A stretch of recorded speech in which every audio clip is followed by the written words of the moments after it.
우리에게 주신 말씀은 고린도후서 1장 1절부터 11절까지의 말씀입니다. 고린도후서 1장 1절부터 11절까지의 말씀을 제가 봉독하겠습니다. 하나님의 뜻으로 그리스도 예수의 사도가 된 바울과 형제 디모데는 고린도에 있는 하나님의 교회와 온 아가야에 있는 모든 성도들에게 편지를 씁니다.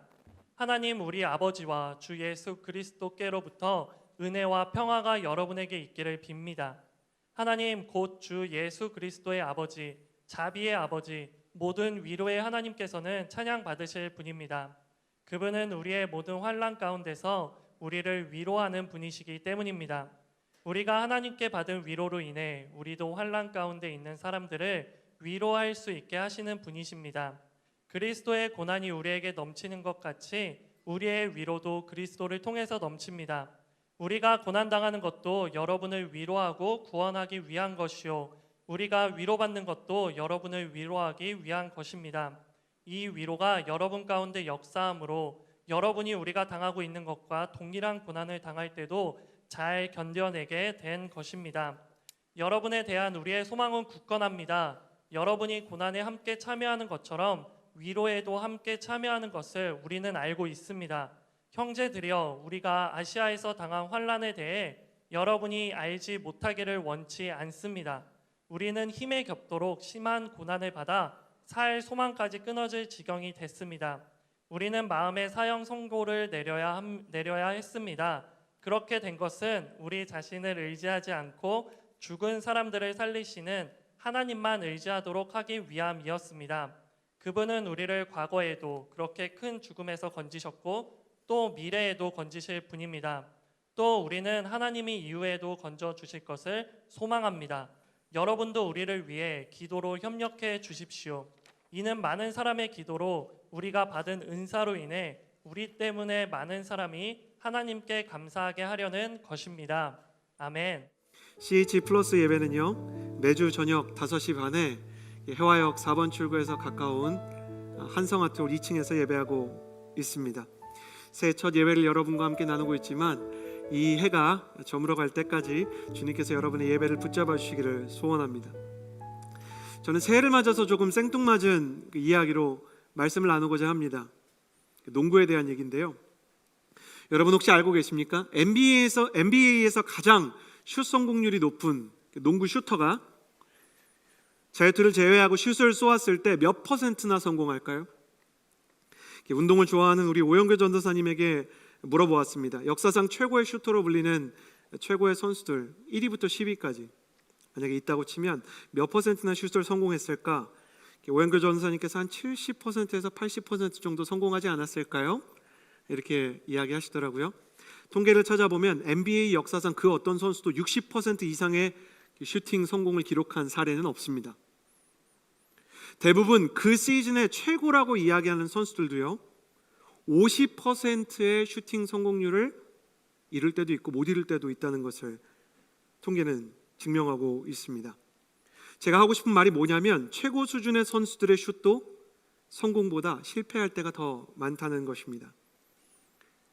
그러나 농구의 묘미가 있다면 회심의 슈팅이 골대를 튕기면서 미스샷이 되어서 링 밖으로 튀어나오는 순간에도 공격의 기회는 아직 끝나지 않았다는 것입니다. 링 밖으로 튀어나오는 공을 잡아서 다시 공격의 기회로 만드는 리바운더들이 있기 때문이에요. 영상에서 보시는 것처럼 슛이 빗나가고 또 빗나가는데도 불구하고 농구는 공격의 기회가 끝난 것이 아닙니다.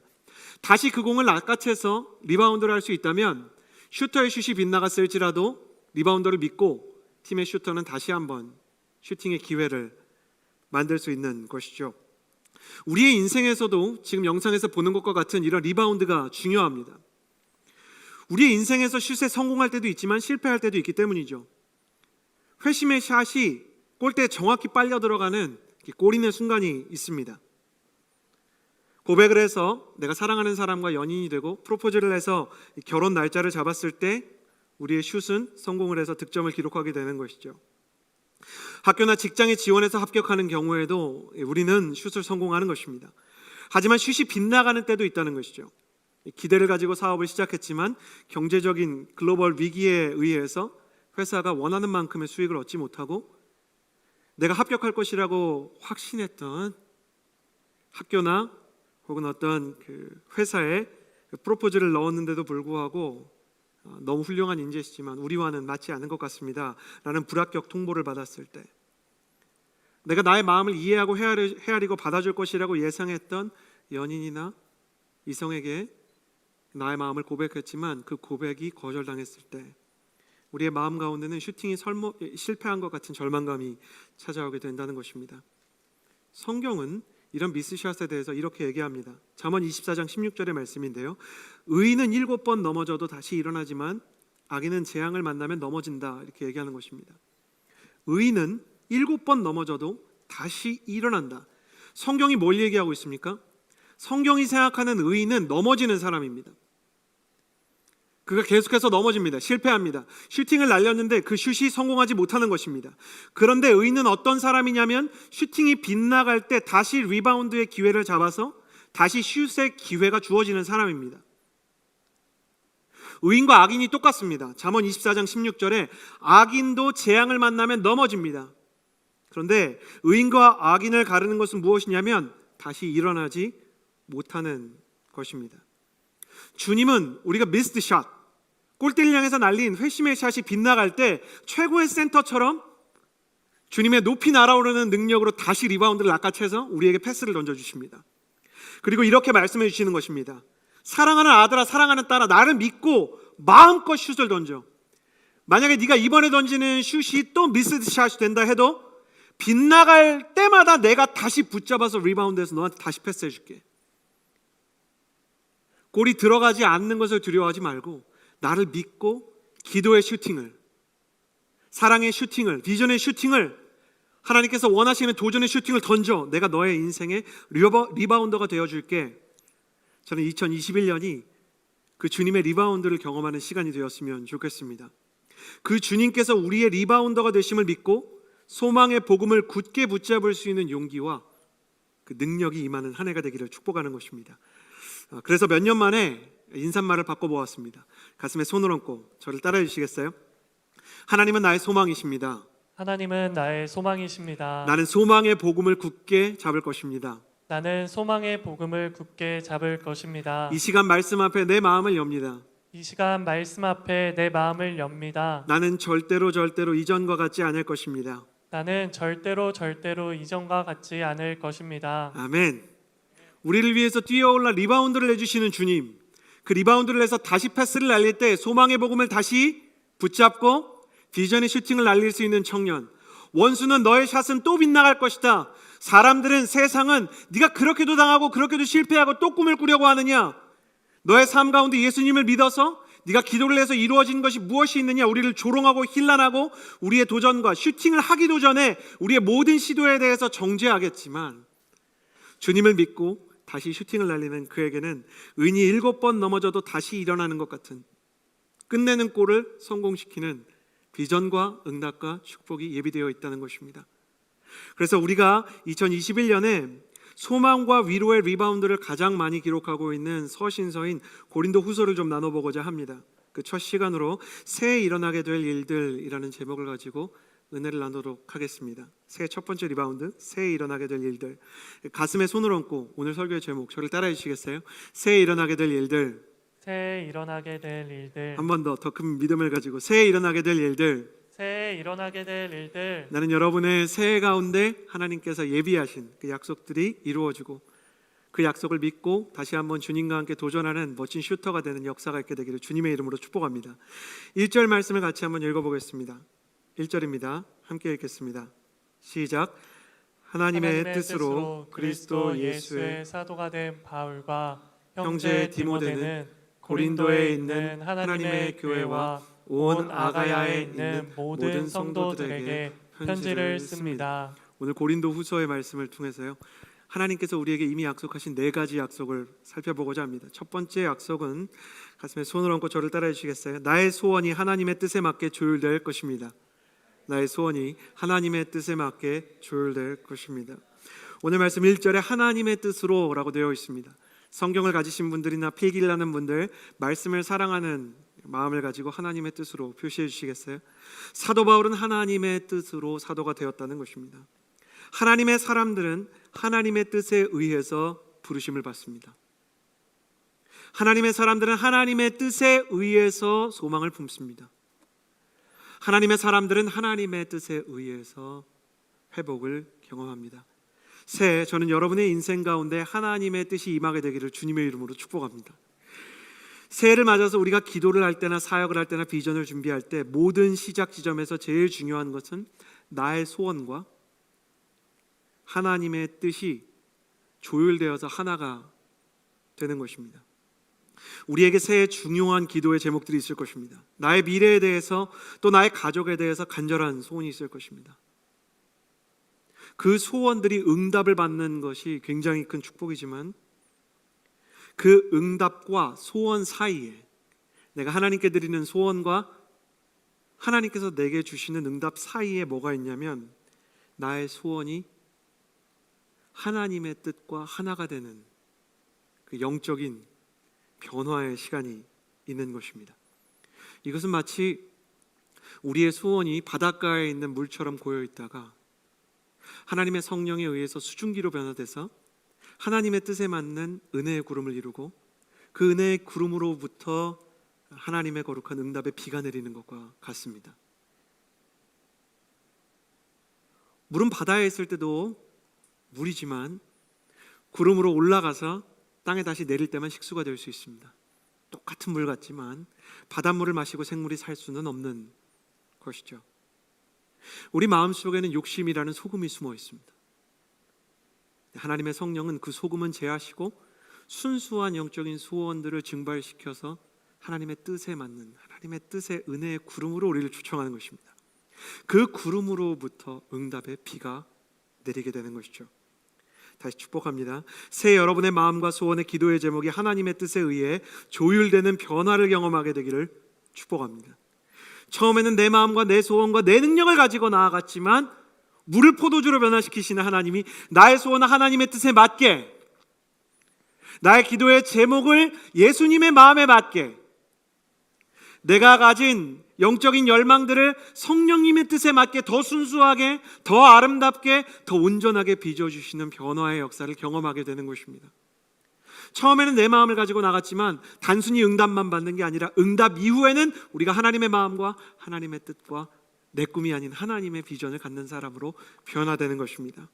나는 새해 여러분의 소원이 하나님의 뜻에 맞게 조율되는 한 해가 되기를 주님의 이름으로 축복합니다.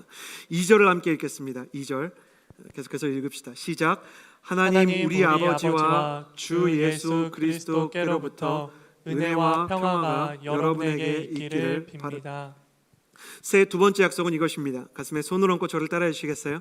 사람의 위로보다 하나님의 위로가 더 많이 임할 것입니다. 사람의 위로보다 하나님의 위로가 더 많이 임할 것입니다. 2절 말씀에 밑줄을 그어 주시겠어요? 하나님 우리 아버지와 예수 그리스도께로부터 은혜가 임했다는 겁니다. 은혜가 있고 평화가 있습니다. 위로가 있고 격려가 있습니다. 위로와 격려와 은혜가 있는데 사람이 주는 위로가 있습니다. 그리고 하나님이 주는 위로가 있습니다.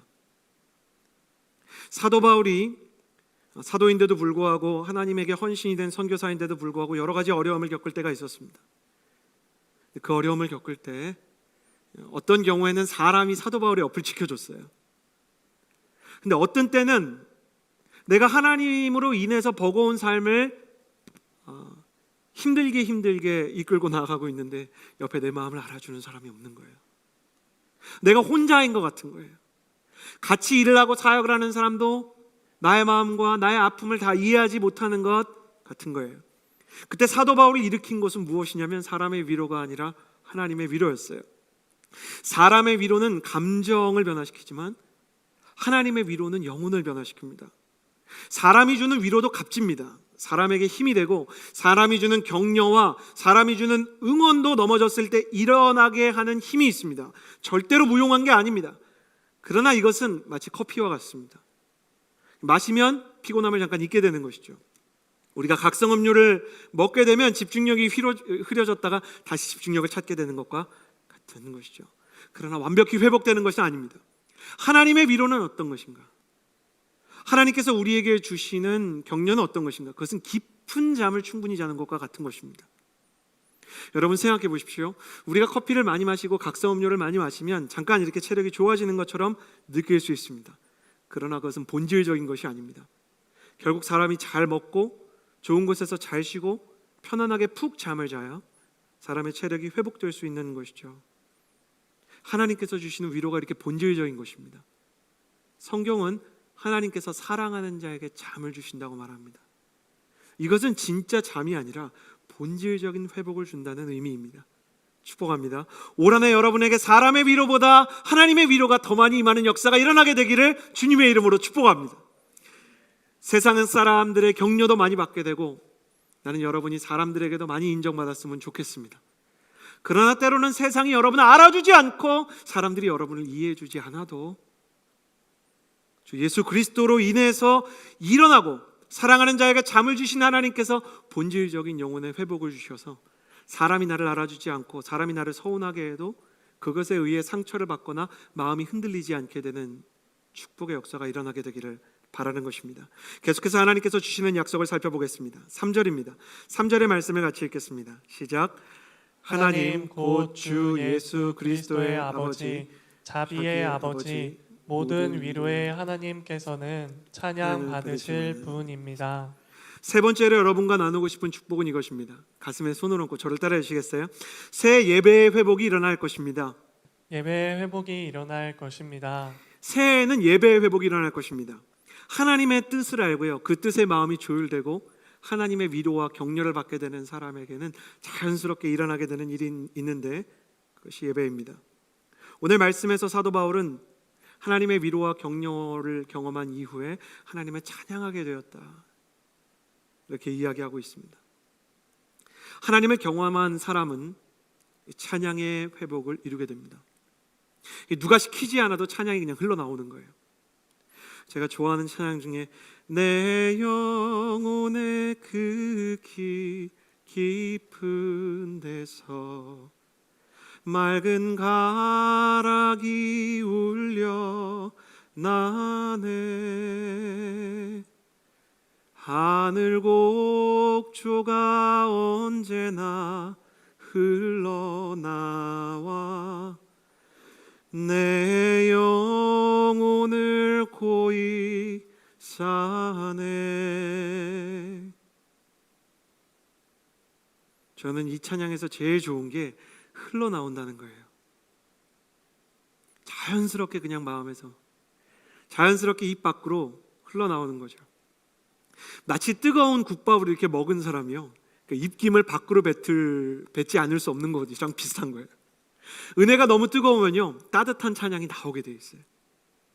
나는 하나님께서 여러분이 너무 추울 때, 좀 이상한 비유처럼 느껴질지 모르지만 전 진짜 그런 게 있다고 생각해요. 따뜻한 국밥처럼, 따뜻한 차처럼 여러분의 영혼 가운데 주님께서 따뜻하고 뜨거운 은혜를 부어주시는 한 해가 되기를 주님의 이름으로 축복합니다. 그 은혜가 너무 따뜻하고 그 말씀이 주는 힘이 너무 뜨거워서 내 입에서 찬양이 흘러나오는 한 해가 되기를 주님의 이름으로 축복하는 것입니다. 내가 예수님의 이름으로 축복합니다. 찬양을 막으려는 세력, 불평과 원망과 부정적인 말과 믿지 못하는 말과 사람을 쓰러뜨리려는 잘못된 고백이 흘러넘치게 하려는 원수의 세력은 떠나갈지어다. 주님의 은혜로 말미암아 주님께서 우리에게 찬양의 회복을, 예배의 회복을 일으키기를 원한다는 것입니다. 나는 특별히 우리 찬양팀한테 이 찬양의 거룩한 능력이 회복되기를 바랍니다. 다윗이 하프를 켤 때마다 악한 영이 떠나가게 되었다고 얘기합니다. 나는 우리 찬양팀이 찬양을 할 때마다, 연주를 할 때마다 악한 영의 세력이 물러나는 역사를 경험하게 되기를 원합니다. 그래서 여러분이 연주하는 거는 기타지만 사실은 영적으로는 화살을 당겨서 쏘는 거예요. 여러분이 이렇게 두드리는 것은 건반이지만 우리 눈으로 볼 때는 마치 전장에서 두드리는 북소리처럼 여러분의 찬양을 통해서 모든 성도가 세상과 싸워서 이길 힘을 얻게 되기를 주님의 이름으로 축복하게 되는 것입니다. 여러분의 인생 가운데도 사도 바울처럼 찬양의 거룩한 회복이 일어나게 되기를 주님의 이름으로 축복합니다. 4절과 5절의 말씀을 이어서 읽겠습니다. 4절과 5절 함께 읽겠습니다. 시작. 그 그분은 우리의 모든 환난 가운데서 우리를 위로하는 분이시기 때문입니다. 우리가 하나님께 받은 위로로 인해 우리도 환난 가운데 있는 사람들을 위로할 수 있게 하시는 분이십니다. 그리스도의 고난이 우리에게 넘치는 것 같이 우리의 위로도 그리스도를 통해서 넘칩니다. 새 하나님께서 주시는 네 번째 약속은 이것입니다. 저를 따라 주시겠어요? 고난의 폭우 속에서 성령님의 우산이 펼쳐질 것입니다.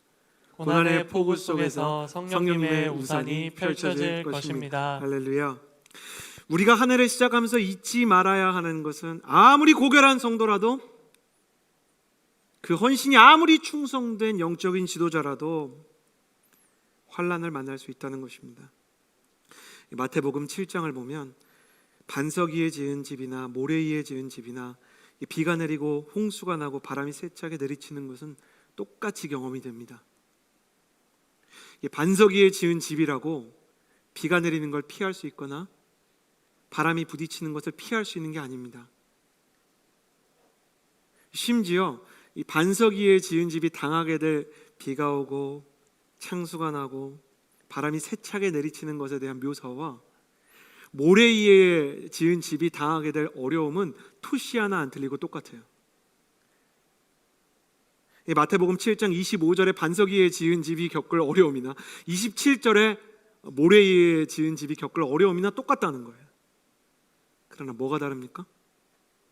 그 고난이 무너뜨릴 수 있는 집이 있고 무너뜨릴 수 없는 집이 있다는 거예요. 우리는 하나님을 믿으면 어려운 일이 없을 거라고 생각을 해요. 그러나 하나님을 믿어도 우리를 괴롭게 하는 사람들이 우리를 찾아올 수가 있어요. 우리는 하나님을 믿으면 우리가 기도하는 것이 전부 다 응답이 될 거라는 생각을 종종 해요. 근데 하나님을 믿어도 응답되지 않는 수치인 불명과 같은 기도가 있을 수 있다는 거예요. 그래요. 우리는 이런 고난 가운데 당황을 해요. 내 믿음이 잘못됐나? 내가 생각하는 내가 믿는 하나님이 살아계시지 않은 건 아닌가? 근데 그렇지는 않은 거예요. 성도의 의심은 어디까지 가느냐? 하나님이 없다까지는 잘 안 가요. 하나님이 계시긴 한데 나한테는 일하시지 않는 것 같은 거예요. 나한테만 일하시지 않는 것 같으면 서운하고 모태신앙처럼 좀 착한 아이 컴플렉스가 있으면 어떻게 되냐면 하나님이 일하시긴 하시는데 내가 너무 부족해가지고 내가 너무 연약해가지고 내가 기도를 좀 덜해서 그런가 보다 이렇게 생각을 해요. 근데 그렇지가 않아요.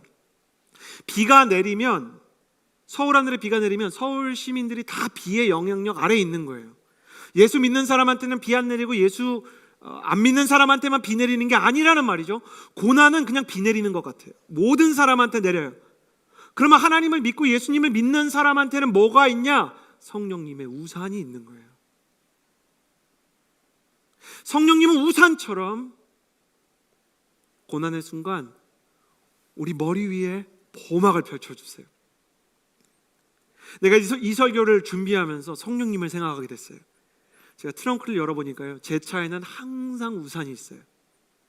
제가 처음 운전하는 날부터 지금까지 저는 차에 우산을 놓고 다녔어요. 근데 저는 제 차 안에 우산이 있다는 것을 잊어버리고 살아요. 근데 언제 내가 내 차에 우산이 있다는 것을 기억하는가? 비가 내리면 생각이 나요. 트렁크에 우산 있지. 성령님은 우리가 예수님을 주라고 시인할 때부터 우리와 함께 하세요. 우리를 떠나지 않으세요. 근데 그 성령님께서 계신 것을 언제 경험하게 되는가? 비가 내릴 때예요. 나는 여러분의 인생에 비가 내릴 때 성령님께서 우산을 펼쳐주는 것을 경험하게 되는 한 해가 될 것을 믿습니다. 나는 여러분에게 그 믿음이 있었으면 좋겠습니다. 비는 피할 수 없지만 내리는 비를 받쳐주시는 성령님의 우산이 있다. 고린도후서에 9번이나 지금 1절부터 11절까지 이재훈 목사님이 말씀하신 것처럼 위로라는 말이 9번이나 반복되는데요. 이재훈 목사님이 원문 연구해 주신 것처럼 위로라는 단어는 파라클레시스예요. 파라클레시스. 근데 이게 뭐랑 비슷하냐면 성령이라고 기록된 파라클레토스랑 비슷한 거예요. 위로는 누가 주시는가? 성령님이 주시는 거예요. 그러면 이 위로를 가진 사람은 어떻게 되는가? 비가 내리는 것이 멋진 않지만 우산을 쓰면 비에 젖지 않게 되듯이 성령님께서 씌워주시는 우산을 쓰는 사람은 고난의 빗줄기가 세차게 내리칠 때도 그 마음과 신앙이 고난에 의해 물들지 않게 되는 것입니다. 여러분 선포합니다. 두 가지를 선포할 텐데 두 가지 다 믿으십시오. 성령님께서는 나의 느낌과 상관없이 이미 우리와 함께 하시는 줄을 믿습니다. 두 번째, 고난의 빗줄기가 내릴 때 성령님의 우산이 펼쳐지는 한 해를 경험하게 될 것을 믿습니다. 아멘. 그렇다면 우리가 이 하나님의 약속을 어떻게 우리의 인생 가운데 초청하게 될 수 있을까? 우리가 약속 4가지를 나눈 것처럼 새해 우리가 해야 되는 일도 4가지, 이 하나님의 위로와 또 하나님의 놀라운 이 축복을, 이 약속을 우리의 것으로 만들기 위해서 해야 될 일을 나누기를 원합니다. 6절과 7절의 말씀을 함께 읽도록 하겠습니다. 6절에서 7절 함께 읽겠습니다. 시작. 우리가 고난 당하는 것도 여러분을 위로하고 구원하기 위한 것이요 우리가 위로받는 것도 여러분을 위로하기 위한 것입니다. 이 위로가 여러분 가운데 역사하므로 여러분이 우리가 당하고 있는 것과 동일한 고난을 당할 때도 잘 견뎌내게 된 것입니다. 여러분에 대한 우리의 소망은 굳건합니다. 여러분이 고난에 함께 참여한 것처럼 위로에도 함께 참여하는 것을 우리는 알고 있습니다. 새해 첫 번째 해야 되는 일은 이것입니다. 하나를 믿어야 되는데 가슴에 손을 얹고 저를 따라해 주시기 바랍니다. 저를 따라해 주시겠어요? 아픔이 비전의 재료가 될 것을 믿으십시오. 아픔이 비전의 재료가 될 것을 믿으십시오. 6절과 7절에 여기 표시해 주세요. 우리가 고난을 당하는 것도 여러분을 위로하고 구원하기 위한 것이요 우리가 위로를 받는 것도 여러분을 위로하기 위한 것입니다. 바울은 자신의 고난과 아픔이 도리어 성도들을 위로하는 계기가 되었다라고 고백합니다. 재수생들을 가르치는 한 인터넷 강사가 아주 유명한 분이에요. 재수생을 가르치는 강사로서 해야 되는 일 중에 하나는 문제를 분석해주고 그 문제를 푸는 법을 가르치는 것 이상이 필요하다는 거예요. 여러분, 노량진에서 인터넷 강사가 되기 위해서 꼭 필요한 능력이 뭔지 아세요? 공부를 해야 되는 이유를 주는 거예요. 근데 어떤 사람이 그 이유를 설명하는데 기가 막혀요. 행복은 언제나 미래에 있다는 거예요. 행복은 언제나 어디 있다고요? 미래에 있다. 그러면서 이런 비유를 들어요. 어떤 사람이 내 엉덩이에 야구 배트를 가지고 사정없이 매를 친다고 생각해 보세요. 그럼 그게 기쁠 사람이 누가 있겠어요? 그건 고통이죠, 아픔이죠. 좋을 수가 없는 것이죠. 근데 만약에 이렇게 한다고 생각해 보자는 거예요. 내가 너를 한 대씩 때릴 건데 딱 10대 때릴 건데 한 대당 1억 줄게. 그럼 그때부터 뭐예요? 맞는 순간이 즐거움이죠. 왜 10대밖에 안 때리냐 그럴 거예요. 나는 한 30대는 맞을 수 있다. 내 엉덩이는 당분간 의자에 못 앉아도 된다. 한 100대 정도 때려도 된다. 한 대당 1억씩 준다면 그렇게 생각하는 거예요. 현재의 고난은 뭐예요? 제 식으로 성경적으로 표현하면 장차올 영광에 비할 수가 없는 거죠. 이 사람이 이 얘기를 왜 했어요? 이게 말도 안 되는 비유죠. 근데 이 얘기를 왜 했어요?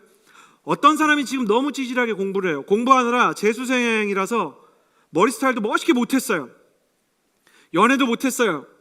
가지고 싶은 게 있었는데, 하고 싶은 게임이 있었는데 그것도 못했어요. 공부를 하는 동안 대부분의 수험생은 즐겁지 않습니다. 고통스러워요. 불확실해요. 근데 그 사람이 나중에 합격을 했다 쳐봐요. 그러면 합격을 한 이 사람의 입장에서는 과거의 공부의 시간이 뭐가 돼요? 전부 귀한 훈련의 시간이 되는 거예요. 미래에 어떤 표지를 향해 나아가게 되느냐에 따라 현재의 고통의 의미가 정해지는 거예요. 다이빙을 하는 선수의 인터뷰를 들어본 적이 있어요. 수없이 많이 스플래시, 다이빙을 막 떨어지는데요. 처음엔 잘 되지 않으니까 온몸에 막 멍이 드는 거예요. 처음부터 다이빙을 수직으로 다 아름답게 떨어지는 사람이 얼마나 되겠어요? 어떤 때는 배로 떨어지고요. 어떤 때는 등으로 떨어져요. 그래서 안에 있는 막 장기 일부가 좀 다칠 때도 있고, 관절이 다칠 때도 있고, 막 척추가 다칠 때도 있어요. 근데 그 사람이 포기하지 않고 금메달을 따게 되면 그 사람이 다쳤던 모든 상처는 뭐가 되는 거예요? 영광의 상처가 되는 거예요. 아까 이야기한 것처럼 크리스천들에게도 아픔이 찾아와요. 고난이 찾아와요. 그러나 우리의 아픔은 반드시 비전의 재료가 될 것이라는 것을 믿으면 고통을 겪을지언정 무의미한 고통은 없는 거예요. 어려움을 겪을지언정 이 어려움이 낭비가 될 수는 없는 거예요. 생각해 보십시오. 베드로가 예수님을 부인한 실패의 순간마저 예수님의 포기하지 않는 사랑을 드러내는 복음의 계기가 됐던 것이 베드로의 실패 인생이었어요. 어린아이의 도시락과 같은 우리의 연약함마저 오병이어의 기적을 일으키는 재료로 사용하시는 분이 바로 우리 예수님이신 것입니다.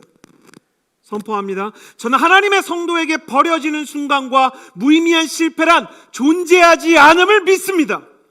나는 여러분의 인생 가운데 버려지는 시간이 없다는 믿음이 굳건하게 자리 잡는 2021년 새해가 되기를 주님의 이름으로 축복합니다. 할렐루야. 하나님의 사람에게 그 고난과 모든 아픔은 사도 바울이 고백한 것과 같이 누군가를 위로하고 누군가를 살리는 비전의 재료가 된다. 지금 2000년이 지난 이 시점에서도 바울의 이 실패와 고난을 통해 위로를 받는 우리처럼 우리의 아픔과 고통도 누군가를 살리는 재료로 사용될 것을 믿습니다. 새해 첫 번째 할 일, 아픔이 비전의 재료가 될 것을 믿으십시오. 두 번째 할 일, 8절 말씀을 같이 읽게 되기를 원합니다. 우리 8절 말씀 함께 읽겠습니다. 시작. 형제들이여, 우리가 아시아에서 당한 환난에 대해 여러분이 알지 못하기를 원치 않습니다. 우리는 힘에 겹도록 심한 고난을 받아 살 소망까지 끊어질 지경이 됐습니다. 8절 말씀에 이런 이야기가 나옵니다. 표시해 주시겠어요? 심한 고난을 받아 살 소망까지 끊어졌습니다. 사도 바울이 이런 이야기를 해요.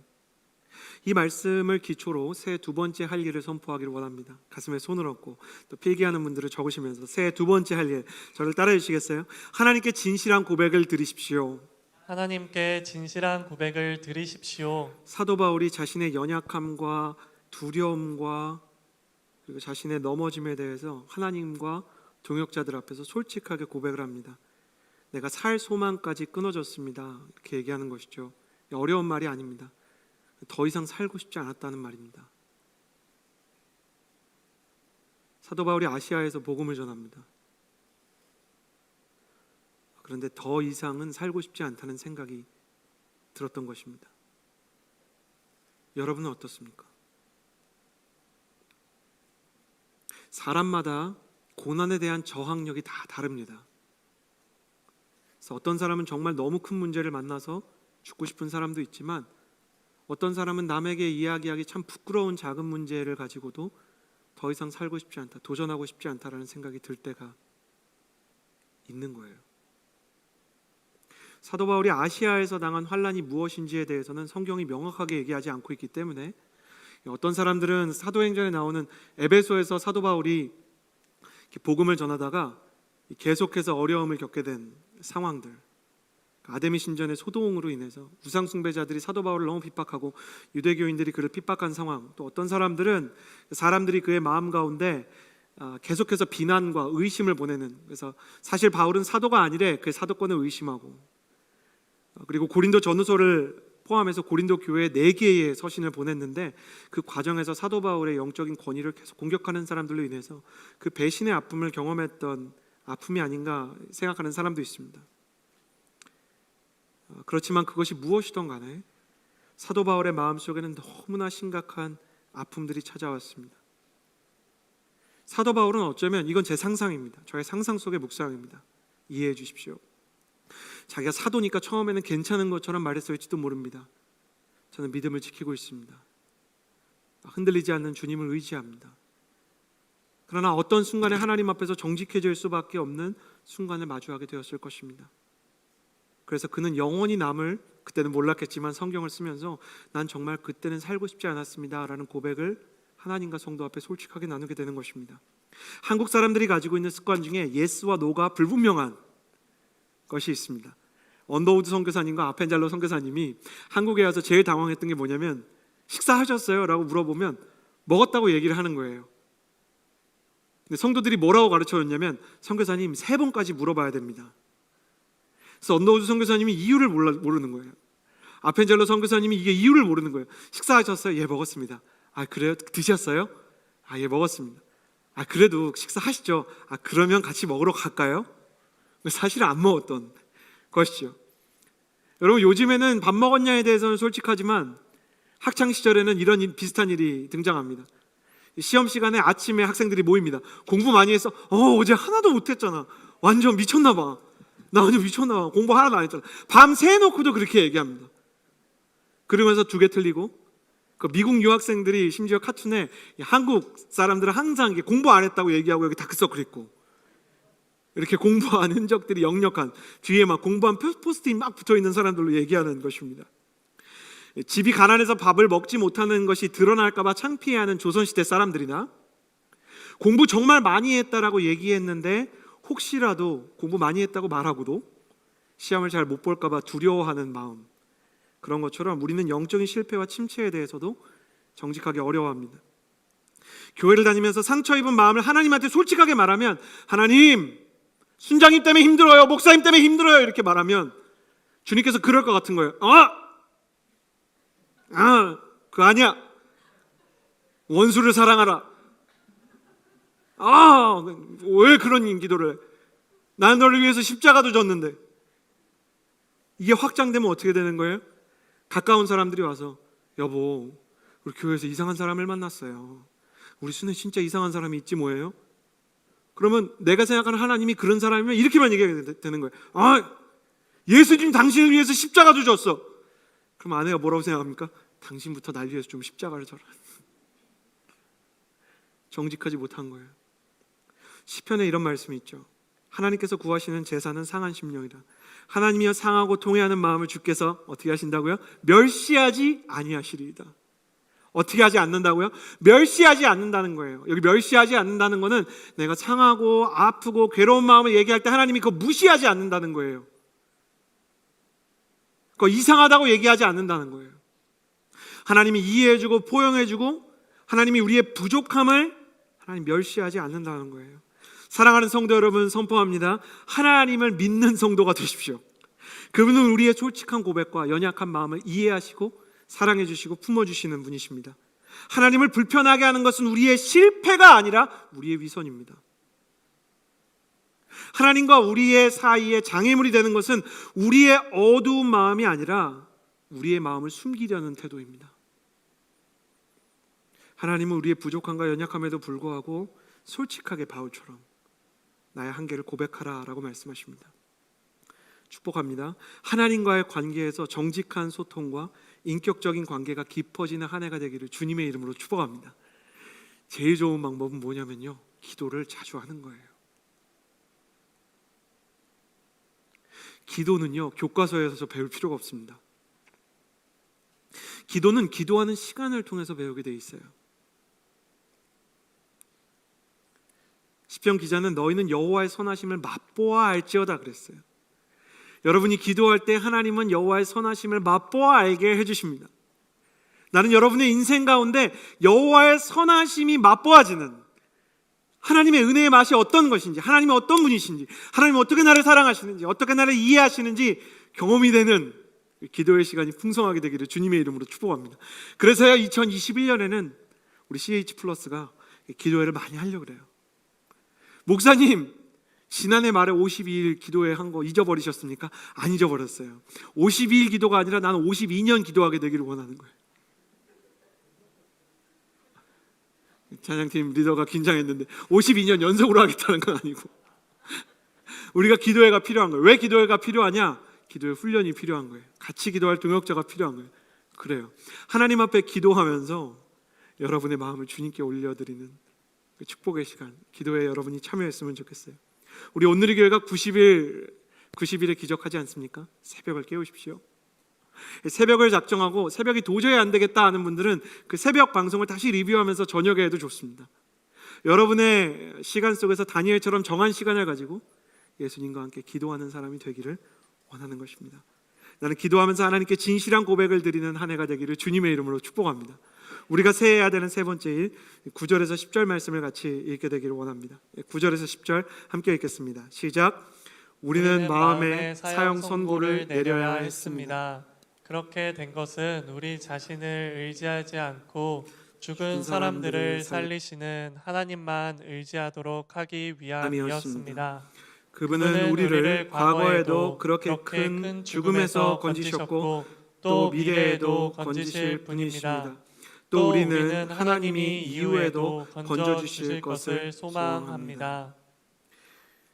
사도 바울이 마음에 사형 선고를 내려야 했다 이렇게 얘기합니다. 그래서 우리가 살 소망이 끊어졌는데 사형 선고를 내리게 되었다. 저는 옛날에 이 말씀을 보면서 나는 이제 다 끝났구나라는 느낌이 들었다는 얘기인 줄 알았어요. 근데 그게 아니에요. 여기서 말하는 사형 선고는 부정적인 절망의 사형 선고가 아니라 나는 죽고 예수님으로 말미암아 살아야 되겠다는 영적인 사형 선고를 결단했다는 거예요. 그래서 이 말씀을 가만히 보면 9절 말씀에 사형 선고를 내려서 어떻게 됐어요? 우리 자신을 의지하지 않고 죽은 사람을 살리시는 하나님만 의지하도록 하기 위함이었다 이렇게 얘기하는 거예요. 축복합니다. 여러분, 이것이 정말로 축복이에요. 어려운 얘기처럼 느껴지지만 나는 여러분의 의와 여러분의 열심과 여러분의 재능과 여러분의 힘에 대해서 사형 선고가 내려지는 나는 죽고 예수님으로 사는 한 해가 되기를 주님의 이름으로 축복합니다. 이것에 대해서 이렇게 비유를 하고 싶어요. 새할 일 세 번째입니다. 가슴에 손을 얹고 새할 일 세 번째, 저를 따라해 주시겠어요? 말씀의 계기 조정 훈련을 하십시오. 말씀의 계기 조정 훈련을 하십시오. 비행기 조종사들이 계기 조정 훈련이라는 것을 합니다. 밤이 어둡잖아요. 그럼 비행기가 너무 빨리 날아가는 거예요. 그래서 비행기가 날아가면 간혹 하늘이 바다에 비치게 되는데 너무 빨리 날아가는 바람에 파도가 잘 안 보인대요. 이게 파도인 건지 아니면 날아가면서 생기는 건지를 모르겠는데 이게 비행기가 회전을 하잖아요. 그러면 중력까지 잊혀지게 되는 거예요. 그러면서 어디가 하늘인지가 헷갈리는데 느낌상 바다가 하늘인 것처럼 느껴지는 타이밍이 있대요. 그럼 내 감상 이 비행기가 어디로 가야 될 것 같아요? 바다로 가야 될 것처럼 느껴지는 거예요. 그렇게 되면 어떻게 됩니까? 그 속도로 바다에 들어가면 그냥 땅에 떨어지는 거랑 똑같아요.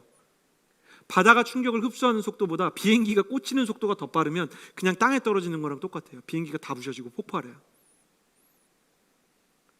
그때 이 파일럿들이 해야 되는 훈련이 뭐냐면 절대적으로 무조건 하늘을 가리키는 계기가 거기 있어요. 계기판이 있단 말이에요. 자기 느낌을 무시하고 계기판을 보고 그 계기에 맞춰서 조종하는 계기 조정 훈련을 한다는 거예요. 우리도 말씀의 계기 조정 훈련이 필요해요. 내 성질대로 하고 싶을 때 말씀이 뭐라고 하는지를 생각해 보는 거예요. 내 삶 속에서 내 생각과 하나님의 생각이 다르게 느껴질 때 내 생각대로는 확 질러야 될 것 같아요. 반대로 내 생각 같아서는 가만히 있어야 될 것 같아요. 하나님께서 내가 말해야 될 것 같을 때 잠잠해라 말씀을 통해서 그렇게 말씀하실 수 있고, 내가 침묵을 지켜야 될 것 같을 때 너는 두려워하지 말고 말하라 라고 말씀하실 때가 있는 것이죠. 이것이 말씀의 계기 조정 훈련이에요. 뭐에서 비롯되는 겁니까? 파일럿이 항상 계기가 내 감각보다 정확하다는 것을 믿는 것처럼 우리가 뭘 인정할 때 이게 될까요? 하나님이 나보다 나를 더 잘 아신다는 것을 인정할 때 이게 가능해지는 거예요. 우리는요, 의사보다 우리 몸에 대해서 잘 모를 때가 많아요. 우리 느낌에는 건강한 것 같은데 의사가 병들었습니다. 그럼 병드는 거예요. 아무리 무증상 환자라도 당신이 바이러스에 감염됐습니다. 그럼 감염된 거예요. 하물며 우리 영혼과 육신의 창조주인 주님께서 지금 나갈 때다, 멈출 때다, 말할 때다, 아니다 라고 말씀하실 때 우리의 느낌이 더 맞을 때가 있겠습니까? 주님이 나보다 나를 더 잘 아신다고 고백하는 사람은 하나님의 말씀에 귀를 기울여야 하는 것입니다. 새해 우리 자신의 생각과 판단과 경험을 죽이고 하나님의 말씀을 따라가는 영혼의 계기 조정이 일어나게 되기를 주님의 이름으로 축복합니다. 특별히 90일 통독이 시작되는데 나는 여러분이 이거 신청하셨으면 좋겠어요. 카카오톡 플러스 친구를 통해서 저희가 하고 싶습니다. 그럼 저희가 링크를 보내드릴게요.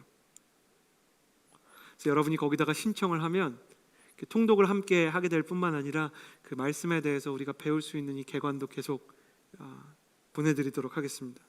매주 여러분을 위해서 준비할 테니까 함께 오셔서 이 말씀의 무브먼트 가운데 들어가셨으면 좋겠어요. 나는 여러분이 하루하루 말씀을 읽을 때 하나님의 말씀이 여러분을 인도하는 경험을 하게 되기를 주님의 이름으로 축복합니다. 말씀 따라가 봤더니 역시 말씀이 맞더라. 정확하신 하나님, 하루에 24시간을 변화시키지 않으시고 365일을 변화시키지 않으시는 하나님, 지구의 공전과 자전을 정확하게 오늘도 지켜주시는 그 하나님께서 우리 인생의 궤도를 유지시켜주는 것을 경험하게 되는 한 해가 되기를 주님의 이름으로 축복합니다. 마지막입니다. 11절 말씀을 같이 읽겠습니다. 11절 말씀입니다. 함께 읽겠습니다. 시작. 여러분도 우리를 위해 기도로 협력해 주십시오. 이는 많은 사람의 기도로 우리가 받은 은사로 인해 우리 때문에 많은 사람이 하나님께 감사하게 하려는 것입니다. 새해해야 되는 네 번째 일은요, 이것입니다. 가슴에 손을 얹고 저를 따라해 주시겠어요? 기도의 동역자를 세우십시오. 기도의 동역자를 세우십시오. 새해해야 될 일 첫 번째, 아픔이 비전의 재료가 될 것을 믿으십시오 얘기했습니다. 아픔이 비전의 재료가 될 것을 믿으십시오. 두 번째, 하나님께 진실한 고백을 하십시오. 세 번째, 말씀의 계기 조정 훈련을 하십시오. 네 번째, 기도의 동역자를 세우십시오. 사도 바울은 여러분도 우리를 위해 기도로 협력해 주십시오 이렇게 얘기합니다. 사도 바울은 이미 영적으로 회복이 된 상태입니다. 소망의 하나님을 경험했습니다. 그는 하나님의 위로가 무엇인지를 아는 사람입니다. 그의 마음 가운데는 하나님께서 부어주시는 소망과 위로와 믿음이 있습니다. 그럼에도 불구하고 그는 나를 위해서 기도하는 중보자가 필요하다라고 얘기합니다. 왜 그런가? 우리는 언제든 다시 넘어질 수 있기 때문입니다. 기도의 동역자가 있는 사람은 가장 좋았던 때로 다시 돌아가는 회복의 계기를 만들 수 있는 발판을 얻게 됩니다. 장대 높이 뛰기 선수가 아무리 실력이 좋아도 장대가 없이는 허들을 넘을 수 없듯이 스스로 아무리 영적인 경험과 훈련이 잘 되어 있어도 중보자라는 장대가 없이는 자신의 인생의 허들을 넘을 수 없을 때가 있습니다. 축복합니다. 사랑하는 여러분, 장대 높이 뛰기 선수의 장대와 같은 기도의 동역자를 세우는 한 해가 되시기를 축복합니다. 함께 기도하는 친구가 있는 사람은 쉽게 무너지지 않습니다. 함께 하나님을 예배하고 그분께 부르짖는 동역자가 있는 사람은 넘어질 때마다 다시 일어날 수 있는 영적인 계기를 마련하게 될 것입니다. 물론 그 사람이 나에게 주는 위로와 격려가 나를 일으키지 못할 때도 있을 것입니다. 그러나 하나님께서 모든 기도를 경히 여기지 않으시는 하나님께서 나를 향한 그 사람의 중보를 통해서 나의 영혼을 일으켜 주시고 소성케 해줄 것입니다. 저에게도 동역자가 필요합니다. 여러분, CH플러스의 예배에 참여하면서 가끔 저를 위해서도 기도해 주십시오. 그리고 특별히 온누리교회와 우리 이재훈 목사님을 위해서도 기도해 주십시오. 여러분, 모든 성도들이 코로나 때문에 교회가 어렵다는 것을 알고 있습니다. 우리 온누리교회가 올해도 정말 하나님의 뜻대로 인도되어야 할 텐데 라는 소원을 가지고 있는 성도님들이 많으실 것입니다. 그러나 여러분, 왜 교회와 목사님을 위해서 기도해 주시지 않습니까? 물론 기도해 주는 분들이 계시겠지만 제가 여러분 정죄하기 위해서가 아니라 제 인생에서 가장 후회가 되는 순간 중에 하나는 하영조 목사님께서 너무너무 아플 때 제가 하영조 목사님의 그 사랑에 의해서, 그 복음에 의해서, 그분의 헌신에 의해서 예수님을 믿게 되었으면서도 온 교인들이 다 하 목사님의 아픔을 알았지만 저는 하 목사님 위해서 기도하지 못했다는 것입니다. 저는 똑같은 실수를 경험하고 싶지 않습니다. 제가 그 목사님의 팔로우로 이런 이야기를 하는 것이 조금 예의상 조심스럽습니다만 저는 우리 사랑하는 이재훈 목사님도 강건하시지만 연약한 사람이라는 것을 알고 있습니다. 제가 그분을 인간적으로 알아서가 아니라 그분이 우리와 똑같은 성정이 같은 인간이기 때문입니다. 목사님에게도 때로는 두려움, 어려움, 연약함, 좌절이 찾아올 수 있습니다.